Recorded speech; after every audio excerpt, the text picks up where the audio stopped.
মাই টিভির মালিক নাসিরুদ্দিন সাথী এবং তহিদ আফ্রিদির ভূমিকা ভালো ছিল না।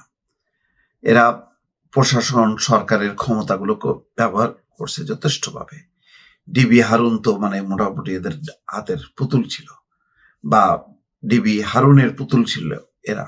এই সমস্তগুলো গণমাধ্যমে তারা ফলাও করে প্রচার করে তারা দেখানোর চেষ্টা করছে যে তারা সরকার বা ক্ষমতার একটা অংশ। এইভাবে বহুজনকে কুপকাত করছে।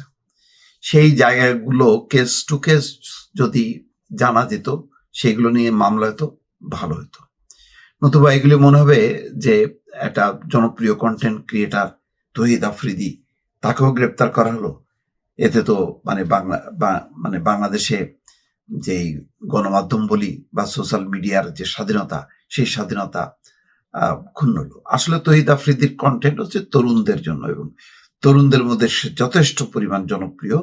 তার লক্ষ লক্ষ ভিউ, তার একটা কন্টেন্টে সে সফল, কিন্তু ওই সফলতাকে পরে কাজে লাগাইছে, এরা ক্ষমতার কাজে লাগাইছে। এটা না করে যদি আলাদাভাবে যদি তারা কাজে লাগাইতো, আরো হয়তো উপরে উঠতে পারতো। কিন্তু আমাদের এখানে হয় কি, জনপ্রিয়তাটা কেউ ধরে রাখতে পারে না, সেটার অপব্যবহার করলে পরে শেষ হয়।